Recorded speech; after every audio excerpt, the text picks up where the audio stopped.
O dia bem? Bem cansado, bem mortinho. Como foi o bem? Bem o quê? Bem acabado, né? Bem quebrado. Bem feliz. Quem passou o dia bem feliz aí? Olha aí, que bom.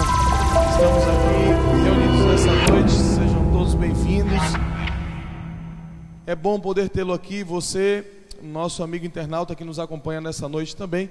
É uma alegria podermos estarmos juntos aqui para juntos estudarmos mais uma vez a palavra de Deus. A pergunta é: quem está sentado no banco das decisões da sua vida?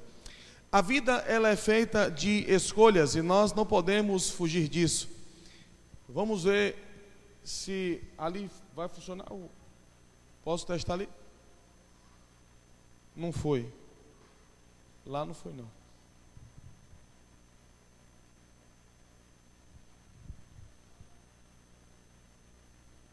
Aí, ótimo, perfeito. Obrigado. Fechou aí. Foi eu ou você quem fez isso aí?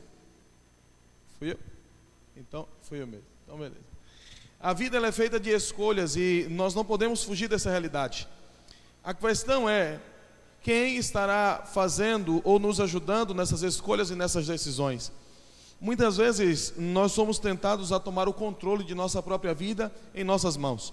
Queremos escolher, queremos decidir de acordo com o nosso próprio pensamento, mas muitas vezes não compreendemos as implicações disso.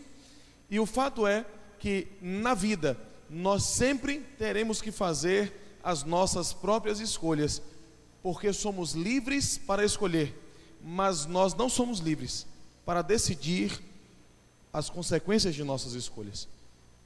Uma vez tendo tomado a decisão, as consequências elas virão naturalmente.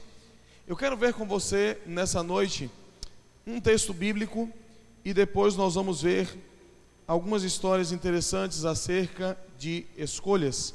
Abra sua Bíblia, por favor, no Evangelho de Jesus Cristo segundo Lucas, capítulo 23. Lucas 23. Nós vamos meditar um pouco nessa noite acerca da importância da escolha. A escolha é o maior presente dado por Deus à humanidade. A escolha, ou a livre escolha, o livre arbítrio, a livre decisão, é uma demonstração do amor de Deus para conosco, porque se Ele não nos desse essa oportunidade de escolher, obviamente nós seríamos simples e unicamente robôs, sem oportunidade de decidir e de escolher, mas Ele nos fez livres como demonstração do amor por cada um de nós. Vamos ler o que diz Lucas. Esse texto de Lucas 23 nos mostra como, até mesmo nos últimos instantes da vida, Deus nos premia com este presente. Lucas 23, do jeitinho que você está, feche os olhos. Onde você estiver agora, se for possível, feche os seus olhos e vamos orar a Deus. Bom Deus, mais uma vez nós vamos estudar a sua palavra e nós queremos lhe pedir que dela emane poder para mudar as nossas vidas, porque nós precisamos de Ti. Nós estamos carentes do Senhor, nós temos muitas lutas, muitas provações, muitas dificuldades e nós muitas vezes escolhemos mal. Por isso, Senhor, nos ajuda a usar sabiamente este presente que o Senhor nos dá. Nós te pedimos em nome de Jesus, amém.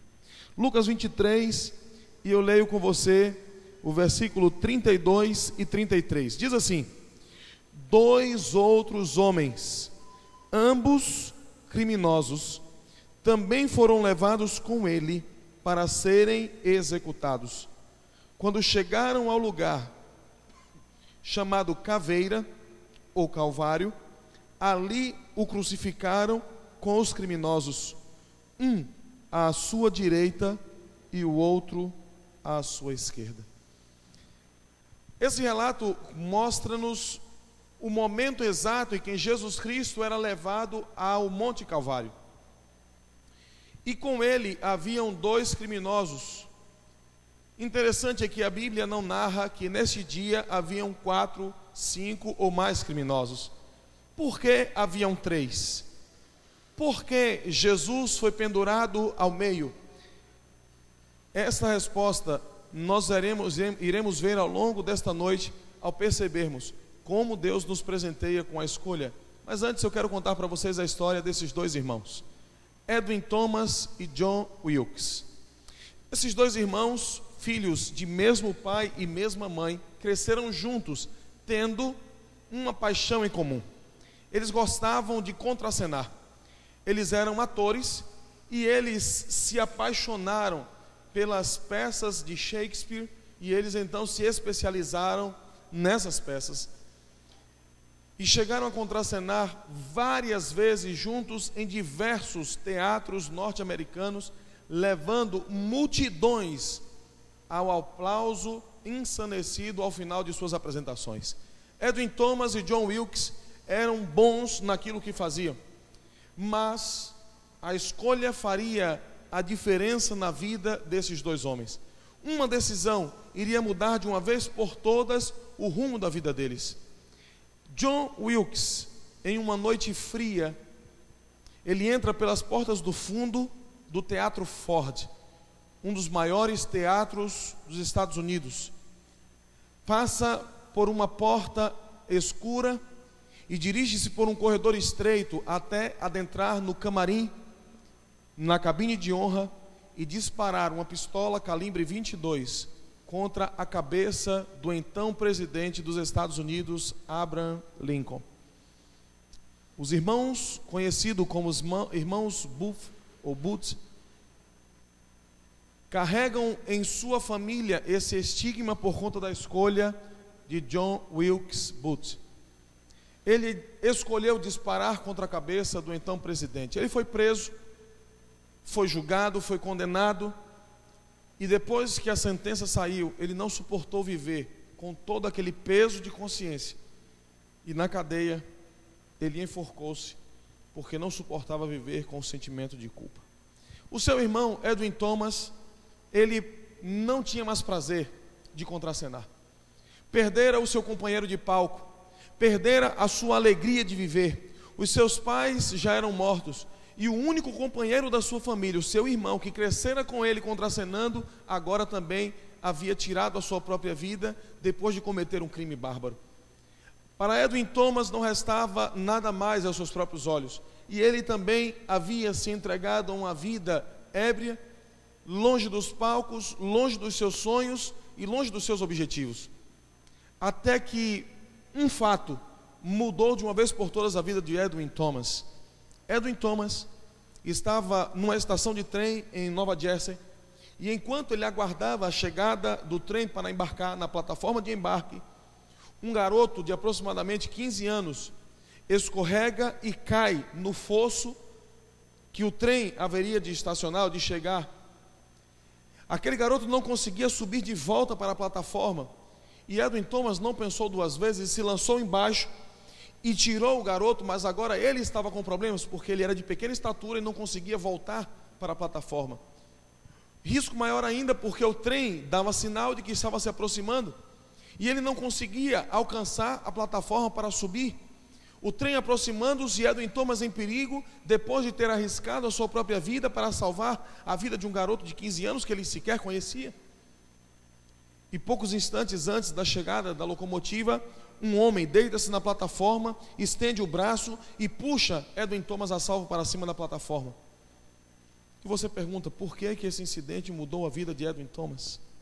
15 dias depois, Edwin Thomas recebe uma carta do então general Ulysses Grant, o general do exército norte-americano, agradecendo o ato de bravura de Edwin Thomas e por ter salvo ninguém mais, ninguém menos do que Robert Todd Lincoln, filho caçula do ex-presidente dos Estados Unidos. Dois irmãos, um escolhe tirar a vida, outro escolhe salvar a vida de um dos membros da família presidencial. Deus permite que isso aconteça. A vida, ela é assim. ela é feita de escolhas, e Deus sempre vai permitir que façamos as nossas escolhas e que colhamos as consequências das escolhas feitas. Foi assim com Abel e Caim. Ambos eram filhos de Adão. Enquanto Abel escolhe a Deus, Caim escolhe o crime, e Deus permite que isso aconteça. Foi assim também com Abraão e Ló. Ambos eram peregrinos em Canaã. Enquanto Abraão escolhe Deus, Ló escolhe Sodoma, e Deus permitiu que isso acontecesse. Não foi diferente com Davi e Saul. Ambos eram reis em Israel. Davi escolhe a Deus, Saul escolhe o poder, e Deus mais uma vez permite que isso aconteça. Deus sempre permite que façamos as nossas escolhas. Deus jamais vai tirar de nós a possibilidade de decidir. Isso seria contrário ao seu próprio ser, à sua própria natureza, porque Ele é amor. E como amor pressupõe a possibilidade de decisão ou de liberdade pelo ser amado. Se não fosse assim, seríamos como robôs. Imaginem só se porventura, Renata, qual é o nome do teu filho? Nicolas. Imagina só se Renata dissesse assim: Nicolas, sente aqui. E ele dissesse: sim, mamãe. Nicolas, vá comer a sua comidinha. Ele levantasse: sim, mamãe. Daqui a pouco: Nicolas, você agora vai ter que comer verduras. Ele: sim, mamãe. Nicolas, está na hora de você fazer a sua tarefinha. Ele: sim, mamãe. Imagina só se tudo isso. Você gostaria de ter um filho assim? Alguém aqui gostaria? Alguns até pensariam duas vezes, né? Será que você que nos acompanha pela internet agora gostaria de ter um filho assim? Um filho assim assemelha-se muito mais ao que, queridos? A um robô. Por isso que quando nós falamos de amar, nós sempre pressupomos a possibilidade de escolha e decisão pelo objeto amado, pela pessoa que se ama. E Deus é assim, Ele sempre permite que façamos as nossas escolhas, ainda que Ele sofra e chore com as nossas decisões, muitas vezes equivocadas. Não foi diferente na vida de Pedro e Judas. Pedro e Judas, os dois negaram ao Senhor.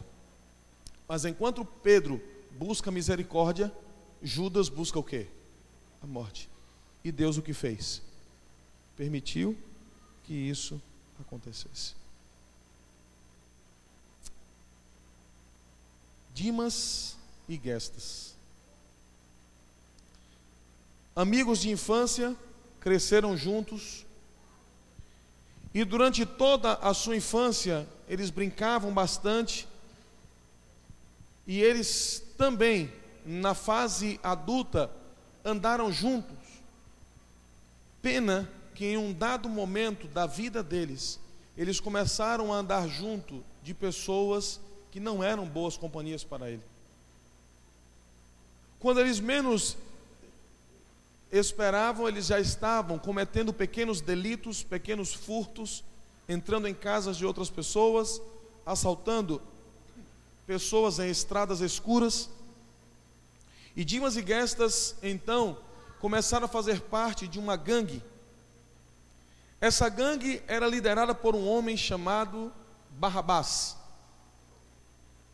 Dimas e Gestas, agora, depois de uma ação, uma tremenda ação orquestrada da polícia militar romana, Dimas, Gestas e Barrabás são presos, a quadrilha desarticulada, e eles aguardam agora o dia da sua condenação. Eles são julgados, são condenados, e a pena, morte por crucifixão.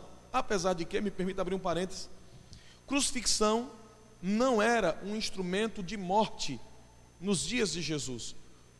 Roma utilizava a crucifixão como um instrumento de tortura. Era para fazer as pessoas sofrerem. Dificilmente a pessoa morria em si pelo ato de ser crucificado. Não era pelos pregos nas mãos e nos pés que o preso morria. Geralmente, depois de 2 ou 3 dias ali pendurado, e depois que muito cansado, os soldados vinham e quebravam as pernas dos crucificados. E depois de quebrarem as suas pernas, eles não tinham mais apoio para poder inspirar. porque ao inspirar, ele colocava o peso sobre os pés. E agora, com as pernas quebradas, eles não tinham mais como fazer para inspirar. Então eles morriam por asfixia. A cruz em si era um instrumento de tortura, mas era através da cruz que eles davam à sociedade de então uma lição para aqueles que escolhessem andar através ou pelos caminhos contrários ao indicados pela legislação romana. Dimas e Gestas, juntamente com Barrabás, foram conduzidos agora para a condenação por morte de cruz. Mas naquela sexta-feira havia algo diferente. Era Páscoa. E como a lei judaica previa e os romanos aceitavam, no dia da Páscoa podia-se libertar um dos presos. E naquele dia, a turba judaica traz um outro homem chamado Jesus, o Cristo, preso injustamente, julgado indevidamente e trazido para ser condenado pelo Império Romano. E naquele instante, Pilatos, na tentativa de fugir de sua responsabilidade, pergunta quem eles gostariam que fosse libertado: Jesus, o Cristo, ou Barrabás? Jesus é preso, Barrabás é liberto. E agora Dimas, Gestas e Jesus conduzem as suas cruzes para o Monte Calvário. O texto que lemos no início se refere exatamente a esses dois personagens juntamente com Jesus. E é na cruz do Calvário que nós temos a maior demonstração de amor dada por Deus através da escolha. A Bíblia menciona que os dois foram levados com Jesus. Crucifixão era muito comum naquela época. E você já parou para se perguntar por que é que naquele dia não haviam 4 presos? Por que naquele dia não foram 2 condenados, ou 5, ou 10? Por que 3 naquele dia? E mesmo sendo 3, por que é que Jesus ficou justamente no centro? Por que não na direita? Por que não na esquerda? Por que que Jesus ficara exatamente no centro? Queridos, eu não sei exatamente a resposta dessa pergunta. Mas uma coisa nós podemos pensar. O Monte Calvário é a maior e mais poderosa demonstração deste presente dado por Deus aos seres humanos chamado escolha. Jesus foi levado com 2 criminosos, não com 3, nem com 4, nem com 1 apenas, mas com 2. E eu penso que Jesus Cristo foi pendurado exatamente no centro, para dar a ambos a oportunidade de escolher o que fariam da sua vida no último instante da sua existência. A Bíblia diz que os 2 começaram a conversa com Jesus da mesma maneira, com zombaria. Os 2 estavam condenados pelo mesmo sistema. Os 2 estavam sentenciados ao mesmo tipo de morte. Os 2 estavam rodeados pela mesma cruz. Na verdade, ambos começaram a conversa com Jesus com o mesmo sarcasmo. Os 2 começaram a zombar de Jesus na circunstância em que ele se encontrava. Se você observar o que diz o texto, veja o que diz a Bíblia a partir do verso 39. Um dos criminosos que ali estavam dependurados lançava-lhes insultos: você não é o Cristo? Salve-se a si mesmo e a nós. Mas o outro criminoso o repreendeu, dizendo: você não teme a Deus, nem estando sob a mesma sentença? Nós estamos sendo punidos com justiça, porque estamos recebendo o que os nossos atos merecem. Mas este homem não cometeu mal nenhum. Dimas, conhecido como o bom ladrão, no último instante da sua vida fez uma escolha que mudaria de uma vez por todas o destino eterno dele. Uma vida inteira de erros, uma vida inteira de equívocos, uma vida inteira de falhas, uma vida inteira de atitudes erradas.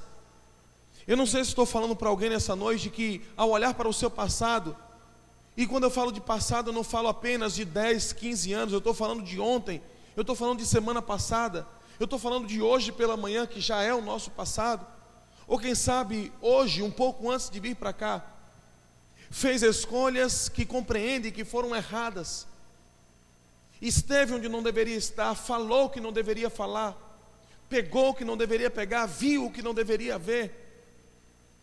Pessoas que, ao olharem para o seu passado, percebem quão distantes foram direcionados a partir de suas próprias escolhas, quão longe se posicionaram de Deus por conta das suas próprias atitudes. Dimas foi um desses homens que conseguiu olhar para o seu passado e perceber toda a sua trajetória de equívocos, toda a sua trajetória de erros, toda a sua trajetória de falhas.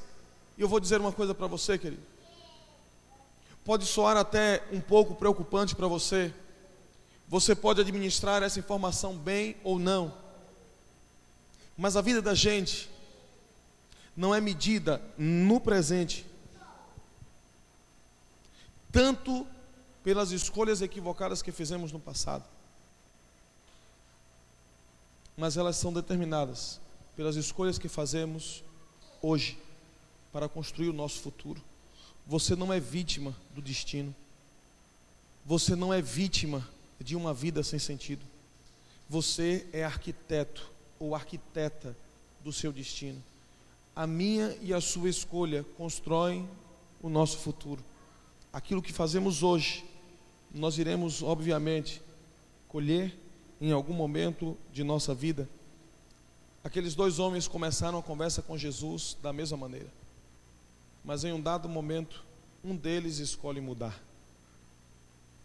E ele volta-se para Jesus, verso 42, e diz: Jesus, lembra-te de mim quando entrares no teu reino. Em outras palavras, ele disse: Jesus, eu reconheço que tudo o que fiz para trás foi equivocado. Eu gostaria de ter uma oportunidade de fazer diferente. Eu gostaria de ter uma oportunidade de escolher de maneira diferente. Mas olha, Jesus, eu não sei como fazer isso. Por isso, lembra-se de mim, Senhor, quando vieres no teu reino.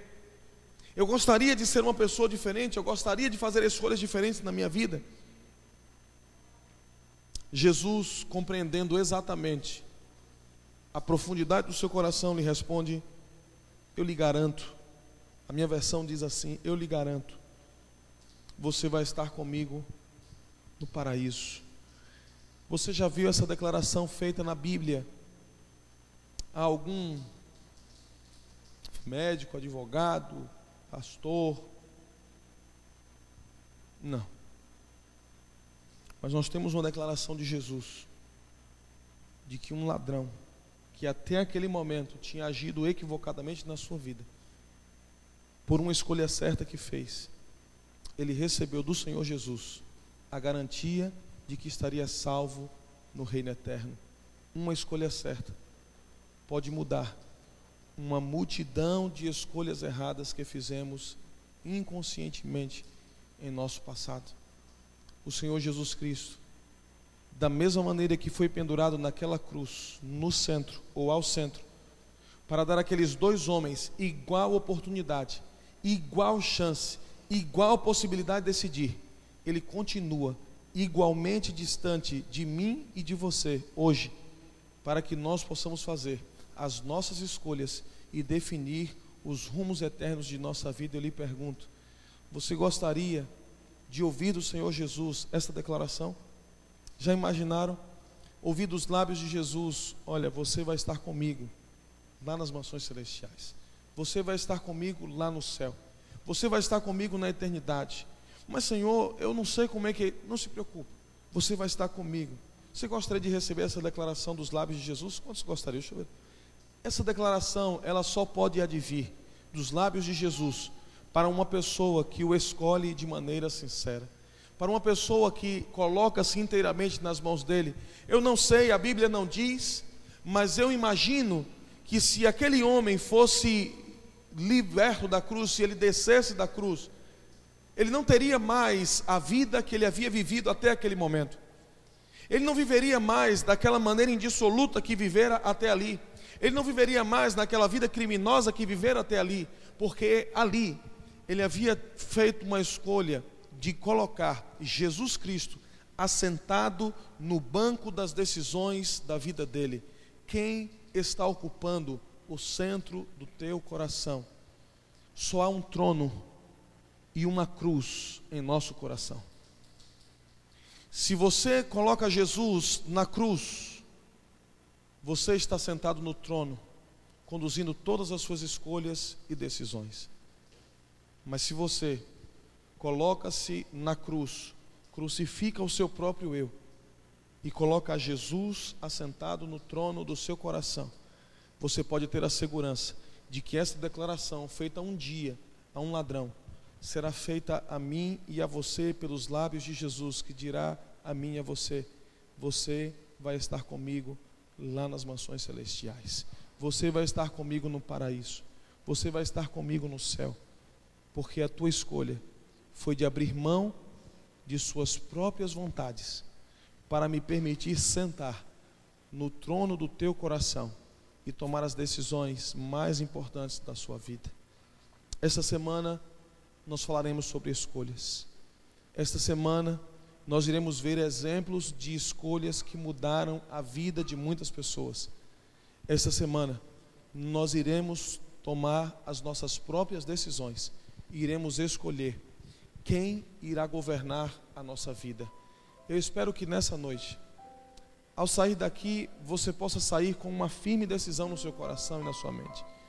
Você possa sair com um propósito claro e definido de permitir que o Senhor Jesus governe todos os seus pensamentos e as suas decisões. Talvez isso seja difícil. Aliás, isso é difícil, porque nós estamos acostumados a ser dono do nosso próprio nariz. Desde adolescente, jovem, a gente que mais quer é isso, ser dono do próprio nariz. E quando nos tornamos, entre aspas, donos do nosso próprio nariz, nós percebemos que nossas escolhas, elas são muitas vezes equivocadas. Eu não sei se você tem essa semelhança comigo e com algumas pessoas que conversei, ao olhar para trás, perceber quantas escolhas erradas fizemos, quantas escolhas equivocadas, quantas atitudes que nos arrependemos, quantas palavras que foram faladas e que não deveriam ser faladas, quantas escolhas que foram feitas e que não deveriam ter sido feitas. Você tem duas opções, querido. Você pode olhar para o seu passado e ficar remoendo-se e agarrando-se ao trono das decisões do seu coração, ou você pode hoje fazer uma escolha sábia, inteligente e abençoada de colocar Jesus Cristo no trono das decisões da tua vida, para que Ele norteie os seus passos a cada dia.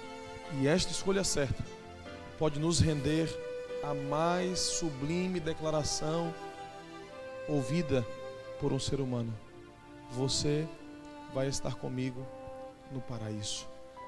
Que Deus seja contigo. Deseja você permitir colocar Jesus Cristo assentado no trono do teu coração esta noite. Mas para isso, lembre-se, é preciso você pendurar o eu numa cruz.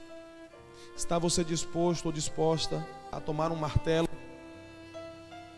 deitar o seu eu sobre uma cruz e golpear os cravos no seu próprio eu para pendurá-lo em uma cruz? Levantar a mão é fácil, ficar em pé ao pedido de um pregador é fácil. Eu quero saber se você está disposto ou disposta, porque é isso que Jesus Cristo quer saber. Se você está disposto a colocar o seu eu, a sua própria vontade, os seus próprios anseios, os seus próprios planos cravados em uma cruz, para que Jesus Cristo coloque os anseios dele, os desejos dele, os planos dele em execução na tua vida. Tem alguém corajoso aqui nessa noite para dizer: Senhor, eu quero, e nessa noite eu quero crucificar o meu eu, e quero que o Senhor reine soberano em minha vida. Eu quero seguir os teus planos, eu quero seguir as tuas vontades, eu quero seguir os teus desígnios, eu quero fazer o que o Senhor tem planejado para mim. Tem alguém que tem essa disposição no coração nessa noite? Deixa eu ver a sua mão erguida. Eu quero orar por você. Você pode ficar em pé. Eu quero orar por você, mas só levante se você estiver disposto ou disposta a colocar o seu eu numa cruz, a colocar o seu coração e a sua vontade própria pendurada em uma cruz, para que Jesus Cristo possa reinar soberano em tua vida. Amanhã à noite nós vamos ter uma continuidade da mensagem de hoje à noite.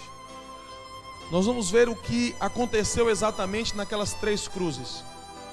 O que aconteceu na cruz de Dimas, o que aconteceu na cruz de Gestas e o que aconteceu na cruz de Jesus.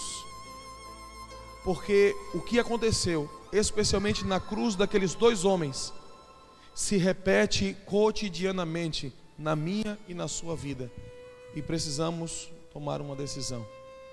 Fechamos os olhos e vamos colocar o nosso eu encravado em uma cruz do nosso coração, para que o Senhor Jesus possa reinar soberano em nossa vida. Bom Deus, o Senhor sabe o que vai no íntimo do coração de cada um dos teus filhos aqui presente. É possível, Senhor, que alguma pessoa que está nos assistindo pela internet neste momento tenha no seu coração a disposição de crucificar o próprio eu, de cravar as suas próprias vontades em uma cruz, crucificar os seus próprios anseios, desejos e planos, para que o Senhor sente soberanamente no trono do coração, para governar e para realizar os teus planos em sua vida. Senhor, os que estão aqui nesta igreja nessa noite levantaram porque querem que o Senhor governe soberanamente na vida deles.